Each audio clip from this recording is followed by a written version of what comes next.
Hello again. Now, if you've been sent one of these through the mail, you need to watch this. Because if you're sending money to someone you don't know via a money remittance agency, chances are you're being conned. That's a warning from police in the wake of this new scratchy scam. Dozens of Kiwis have lost more than $1.7 million from the scam so far. It operates out of Asia, and to tell us about it, we're joined by Detective Senior Sergeant Aaron Pascoe from the Auckland Financial Crime Unit. Aaron, thanks for coming in. Now, in the break, you were just showing me these. Bottom line, they're like travel brochures which come through the mail. You open them up, and they look genuine. They tell you all about the tour company. You pull out a couple of scratchy cards where one of them says, we'll just show you this very quickly. One of them says, thank you, you are not a winner. But the other one, invariably, and you say every single time, says, wow, you have just won second prize, $170,000 there. And you think, I'm in the money. Yes, unfortunately. What happens next? Well, most people throw them away. Unfortunately, some people consider that they might be real. And although with caution, they ring up the phone number and they're assured that they have in fact won. So they're asked to fill out some identification forms and to fill out some confirmation forms to make sure that they have got a legitimate winning ticket. And the scam starts and rolls on from there.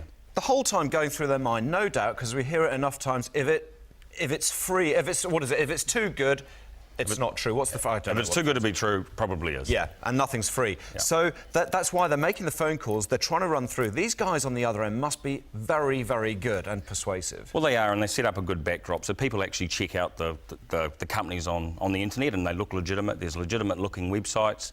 As the scam goes on, they get letters from law firms in Asia that appear to be from legitimate law firms, and the process in the beginning sounds quite legitimate. Most people, after paying the first amount of money, when they're asked for a second amount, go, this is a scam, and they pull out. The first amount might be how much? Usually $4,000 to $5,000. Wow. And that's indicated to be tax that you have to pay locally to release the money.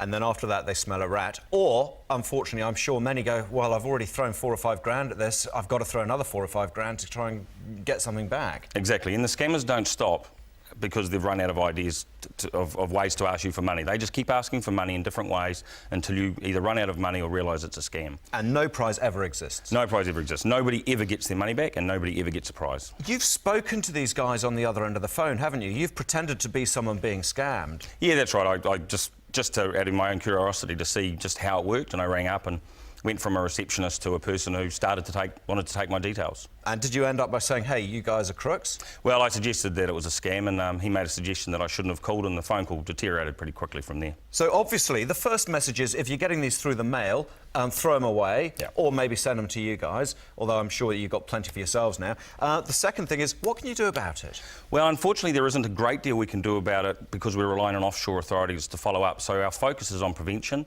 and on trying to reduce how much money people are sending overseas. So we're putting steps in place so we can identify victims of the scam while they're still being scammed and sending money, so we can contact them. And this is going to be international, is it not? It's not a Kiwi thing. So is Interpol onto this? Is there anything that they can do about this? Well, we are talking to Interpol about it, and unfortunately it does happen all over the world, and it's a big money maker for these countries. Just as far as since this has hit the media, have you had, because it was in yesterday's papers, have you had hundreds of people come forward, dozens, or do you think there are thousands of people being hit by this? Well, there are certainly thousands who have received the mail, probably tens of thousands. The number of people who have been conned, we've identified it's up to over 60 now, and we have had calls yesterday and today. We had a call from a gentleman yesterday who had sent $4,500 on Tuesday and had been asked to send more money yesterday. So, you know, it was a timely report in the Herald, and it probably saved him a lot of money. Very costly, but he's probably saying, at least I can cut my losses, because some people have been conned for tens of thousands, haven't they? Yes, they have. Aaron Pascoe, thank you very much for coming in. That's DS Aaron Pascoe with some timely advice on this scam, which is doing the rounds at the moment.